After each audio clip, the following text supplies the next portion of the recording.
Today marks 6 days left for my book, Ask Me Anything, my transparent transition story, to be released on Amazon. I thought today would be great for us to introduce you to the book. I'm going to read the first couple subchapters. Chapter 1, Childhood. I was born in 1985 as the first child of two very loving Christian parents. They both took great care of me. My earliest memories are few and far between. My first memory is after my sister was born. When I was about 3, I was feeding her a bottle of formula. It made her happy, so I knew I loved holding and taking care of her. My sister and I had a great childhood. The two of us were always playing together. We were all very close with my grandparents, especially Mom's parents. They lived a couple hours away, but we would go visit them frequently, or they would come visit us. When I was about 4 years old, we were visiting my grandparents, and I was snooping, something I did quite often. I was opening every drawer I could until I stumbled upon a pink nightgown and robe. I instantly enjoyed touching it lightly with my fingers, as it was so soft. I do not remember how I ended up putting it on, but I vividly remember that when I did, I immediately loved the way it made me feel. Each time we went to visit my grandparents, every couple months or so, I would sneak away and carefully open the drawer that held the pink robe and nightgown, put it on, and wear it around as I played. It was all fun and games until later that year I was told by my parents, "It's not fun anymore and you need to stop." I remember my heart sinking into the bottom of my chest. I don't think I ever tried it on again.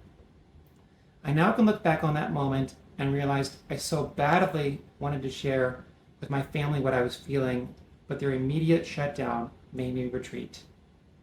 I buried those feelings deep down that day. Shortly after that, I found my mother's and aunt's old dresses in my grandparents' basement, and I loved looking at them. They were so pretty. I knew I had to wear them. I couldn't not try them on, actually. Whenever I got the chance, I would sneak downstairs and try them on in secret. No one ever caught me.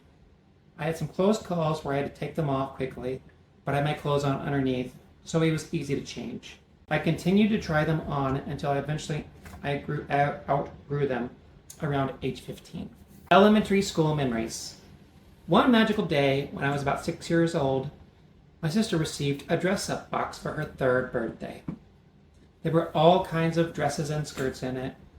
I remember at first just looking at them and holding them as much as I could without raising suspicions. Unfortunately, most of the clothes were too small for me, until out of the blue, Mom found some old dresses of hers and added them to the box. My heart started racing. They were so feminine and beautiful, and I couldn't wait to try them on. Over the years, either my sister would dress me up, or I would make her a bet or dare to somehow get her dress me up. We always had fun with it. I remember doing it one time when my best friend, who was a boy, was having a sleepover at my house. My sister dressed both of us up, and we had a great time. My parents thought it was funny, especially because he was dressed up too. While I had a great family, not everyone else around me was as kind to me during those years. I attended the upper middle class school in the district, and many of the kids were mean to me. I was never a masculine kid. I didn't have a backbone and was terrible at comebacks, so kids always picked on me. I remember getting sick of it so much there were years that when school was out, I sat at home without friends. The only positive was it gave me more opportunities to play dress up. Some of them joked that I was gay. I remember staying home thinking, am I gay? By the time I was a preteen, I knew I liked girls and was attracted to them. I was not at all attracted to guys. I loved girls, but I also loved dressing up. So then I thought, maybe I'm a lesbian trapped inside a man's body. I thought that thought was kind of funny, and even made up a silly song about it. Likely, a defense mechanism to hide the truth from myself. Thanks for listening to the first 2 subchapters of my book. I have so much to share, and I can't wait for you all to read it.